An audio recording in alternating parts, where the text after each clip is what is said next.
The first call came just after sunrise, when the light was still the color of wet steel. On the control room screen, the dispatch map had looked normal all night. Lines and substations, small markers for trouble tickets and planned outages.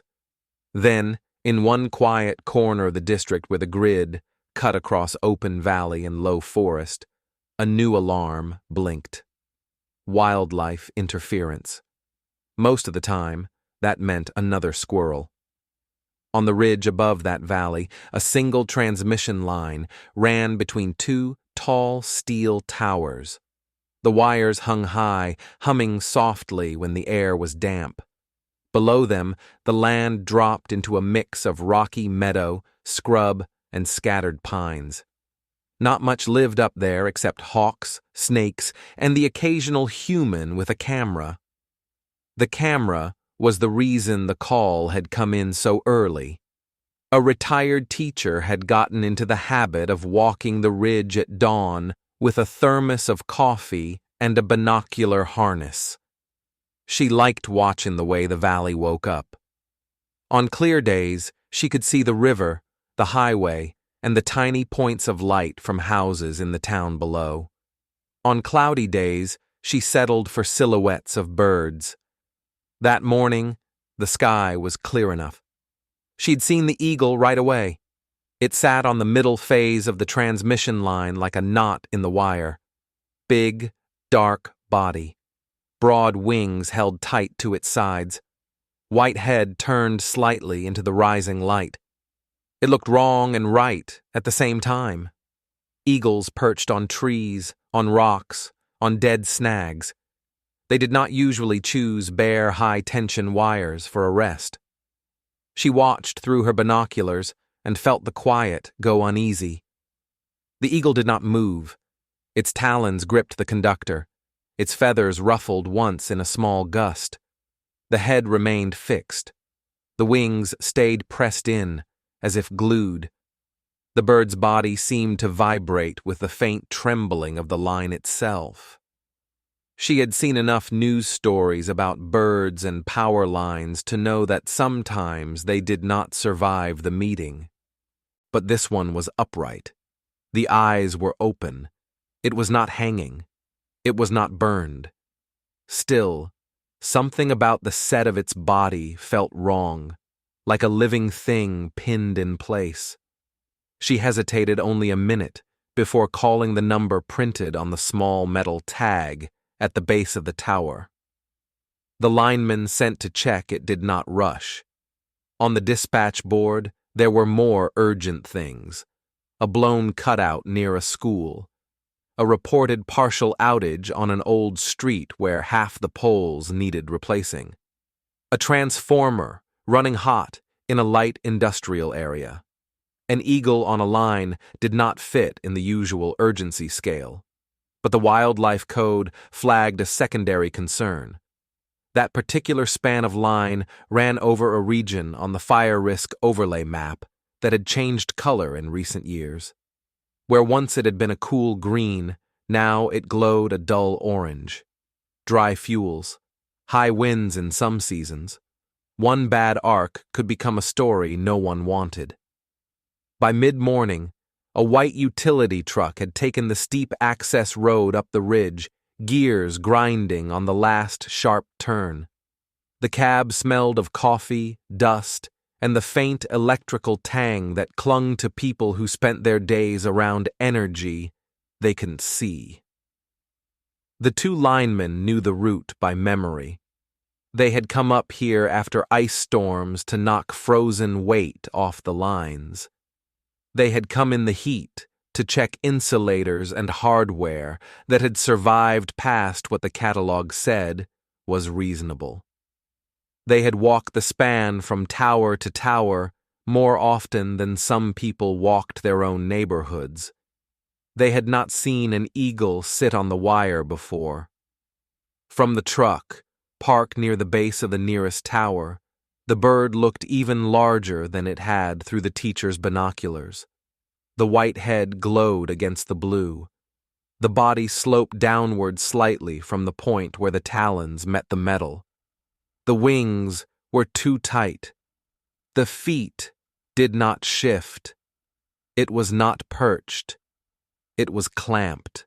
The men studied the scene the way they had been trained to study any anomaly. First, they looked at the obvious. The remaining spans, the insulators, the hardware, no broken cross arms, no visible flash marks on the steel, no pieces on the ground. Then they looked at the less obvious, the angle of the conductor, the tension, the way the wire vibrated. The span that carried the eagle sagged a little more than it should. It was hard to see with the naked eye. The difference between a proper catenary curve and a slightly heavier one could hide in plain sight. But once you knew your line, you knew when it breathed differently. The middle phase looked like it had picked up weight at some point, far from where the eagle sat. They got out the binoculars. They saw it on the third pass. Halfway between the two towers, where the line crossed low scrub and a narrow, dry gully, something else clung to the wire. Not a bird, not a branch. A dark, lumpy shape hung under the conductor, swinging just enough in the wind to catch the sun. Insulator hardware from an old repair might hang like that if it had not been removed. So could trash from storms. But this shape had straight edges and a pale stripe. Someone, at some point, had thrown something over the line. There had been no record of that in the logs, no previous alarm. Whatever it was had not shorted the phases together. Yet. The eagle remained where it was, a silent, heavy piece of punctuation at one end of the mystery. The linemen stepped back into the truck and began the slow, patient sequence that stood between curiosity and action. They called the dispatcher. The dispatcher called the control center. The control center called the wildlife officer on the utilities contact list. The circuits involved were identified, isolated on the map, examined for possible reroutes. The question had two teeth: how to make the line safe for a rescue, and how to make it safe for the land below if something else went wrong. The answer came back green. They could take the line out of service temporarily. The load could go around it through a different path. The valley below would not go dark. The risk of a hot wire dropping into dry brush would drop with it. A time window opened. The men suited up. They always did when climbing a live structure, even if the circuits they were working on were de-energized. The potential did not disappear just because a control center had thrown a switch. Stray feeds, induced voltage, human error. These were things you wore your gear for, even on calm days. Harnesses, lanyards, gloves. Helmet straps tightened until they did not move if you shook your head. The climbing felt familiar. Hand on steel, boot in the pattern of metal. The tower swayed slightly with their weight, as it always did, a tall structure admitting it was not fixed to the earth as firmly as it looked. From the top, the eagle's condition became clearer. Its talons were locked around the aluminum, not touching anything else. The other phases were a safe distance away. There were no burn marks around the feet. The feathers were intact, no singed edges. The bird's body showed the shallow, fast movement of breathing. Something was wrong with the wing. The primary feathers on one side drooped a fraction of an inch lower than the other, out of alignment with the neat overlapping pattern that flight required. The shoulder joint looked set at a strange angle under the mass of body feathers. It had probably tried to land somewhere else and misjudged, caught in a gust, thrown into the line. With the circuit dead, the wire itself was no longer a lethal thing. But the height remained. The grid had become, for this bird, a trap rather than a perch. The men reached the point where the arm met the insulator string. They attached their positioning lanyards and settled their weight. The conductor hummed faintly under their boots, memory of energy moving along it earlier in the day. The eagle did not react to the movement. It tracked one of them with its eye. That was all.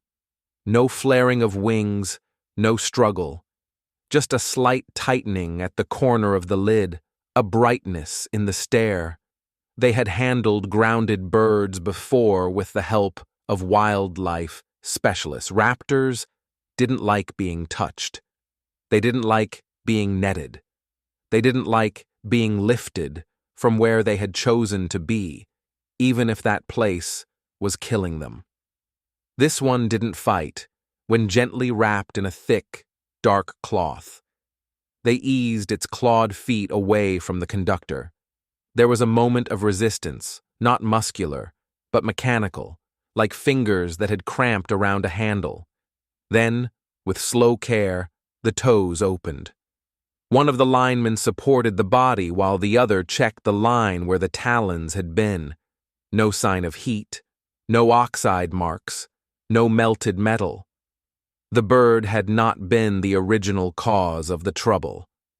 They lowered the bundle in controlled stages, rope hissing through gloved palms, down to the waiting wildlife officer on the ground.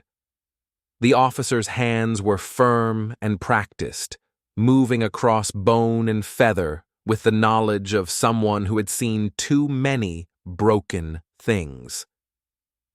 The calls in his head were different from the ones the linemen carried. Wing fracture, possible nerve damage, stress, chance of survival. He nodded once, a small motion, and moved the eagle toward the transport crate. There would be time later to see if it could fly again.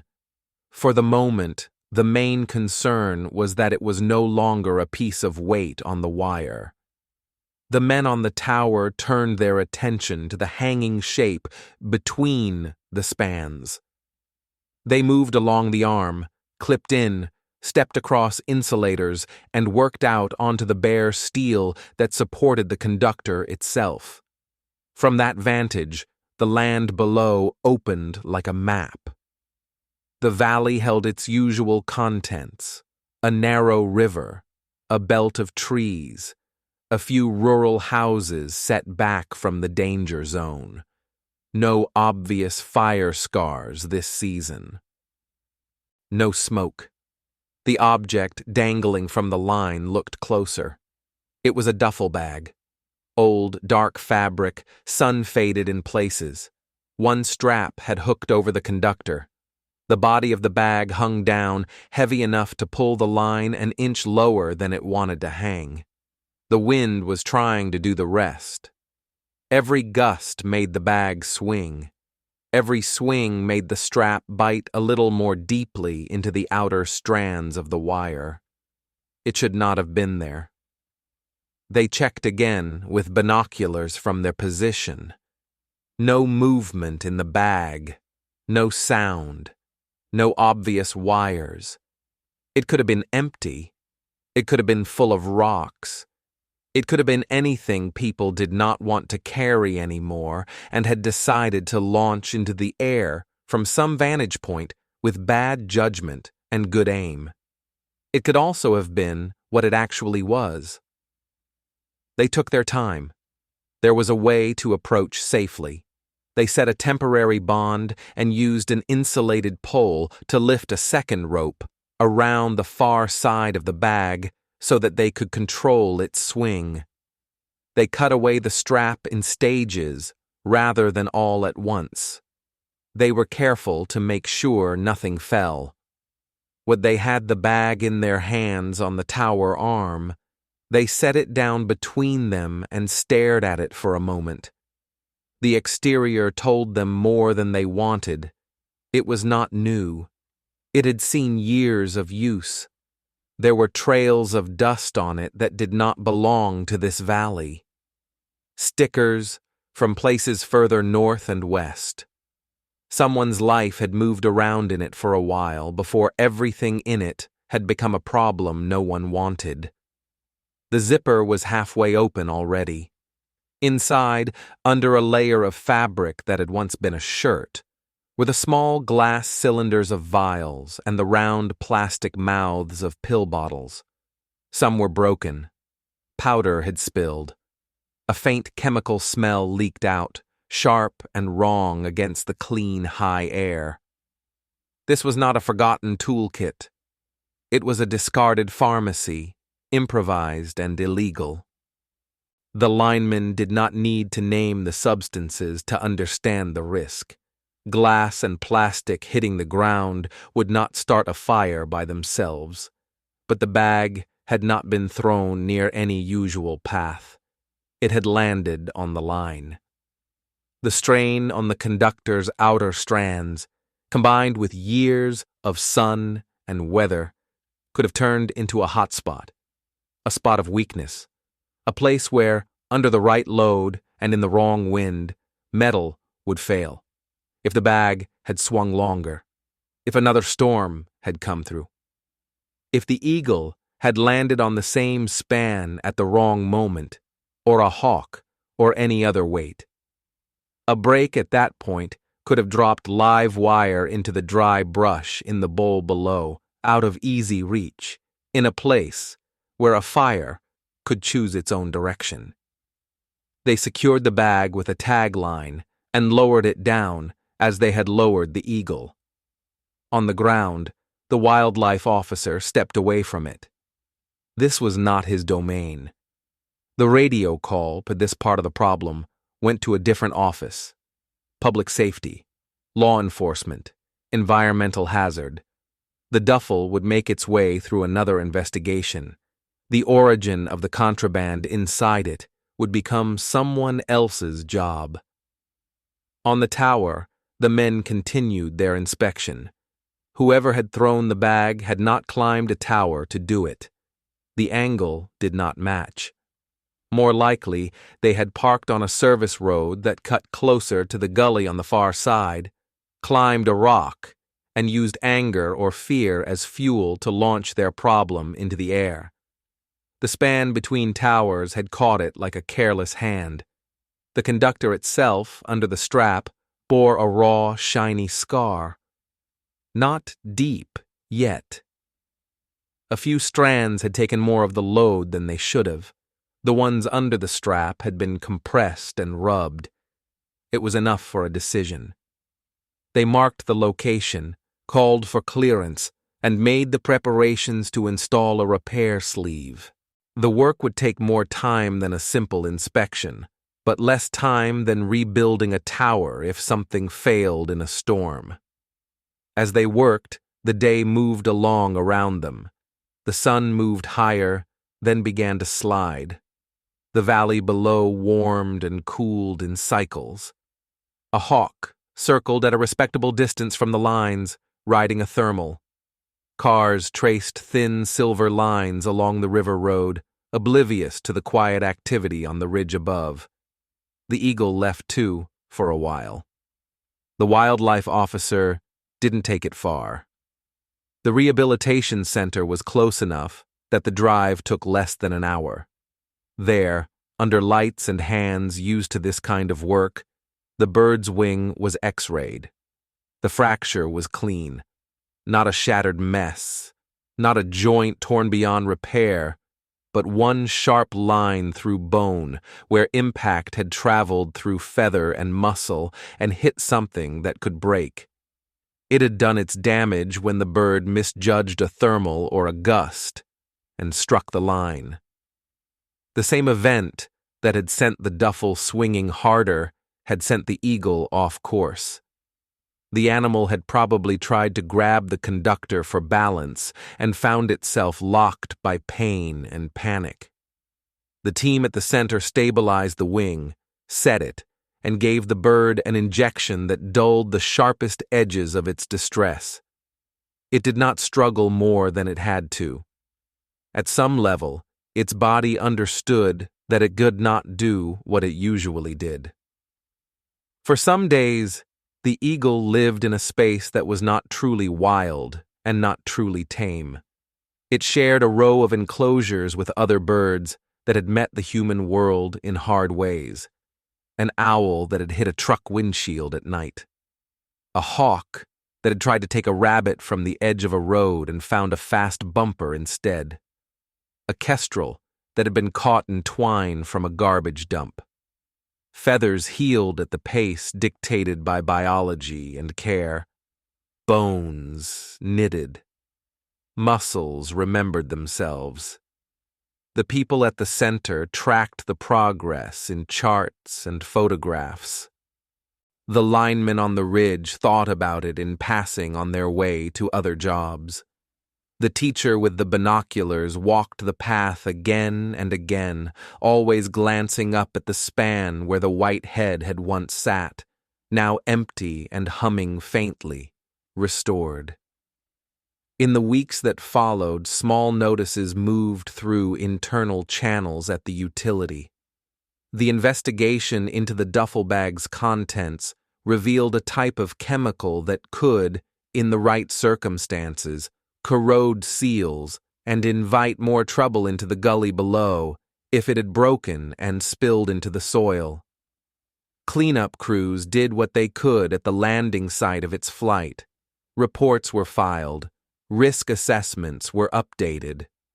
In the fire season briefing, when crews gathered in a conference room that smelled of coffee and dry erase markers, the incident on the ridge made its way into the slides. Not as a dramatic climax, just as one more quiet example of how small things accumulated on the lines. Branches, kites, balloons, bags thrown by people who thought that height meant disappearance. Each piece of weight had the potential to pull the grid in a direction it was not meant to bend. The photograph in the slide did not show the eagle. It showed the small raw spot on the conductor where the strap had bitten in, a bright silver patch surrounded by weathered metal. The eagle had its own timeline. When the rehabilitation staff decided the wing had regained enough strength, they moved the bird to a larger enclosure. There, it could stretch, test, and complain with the low, harsh sounds that raptors made when they were not performing for anyone. On the first day, it tried to fly. It misjudged the distance between one perch and another and landed awkwardly, wing half open. The joint held. The pain had dulled to a memory. The second day, the distance felt shorter. The third day, shorter still. The release day arrived with more cloud than sun. They chose a spot further along the ridge, away from the towers, where old snags stood against the horizon like punctuation marks left in place by past storms. The wildlife officer who had taken the eagle off the line met the lineman who had cut away the duffel and sleeved the conductor. It was not a formal ceremony. The crate door opened. For a moment, nothing moved. Then the eagle stepped out onto the top of the box, shook itself once, and spread its wings. The span was still uneven, but both sides caught the air. It did not go far. The first flight was a low arc to a nearby rock, more jump than glide. The second was wider. By the third, it had found a rising current again. The wide valley below offered plenty. Above the repaired line, where the scar on the conductor was now hidden inside the sleeve, the air looked the same as it had always looked. Transparent, weightless, indifferent. The eagle did not land on the wire. It chose, instead, the dead top of a tall pine some distance away, a place where it could see both the ridge and the valley and the river and the distant glint of the highway. From that perch, the grid's path cut across the land in a line of geometry, in contrast to the streams and roads and animal trails. Power flowing one way, water another, people in their own loops. The teacher with the binoculars, walking the ridge at a different hour, saw the bird there and felt something settle in her chest. She did not know about the duffel bag or the repair sleeve. She knew only that one morning she had watched an eagle stuck to a line, and on another morning she saw an eagle where it was supposed to be. For the linemen, the incident became a story they told in the space between jobs. Not the most dramatic one. Not the time a pole had broken under ice or a transformer had failed with a sound like a small earthquake.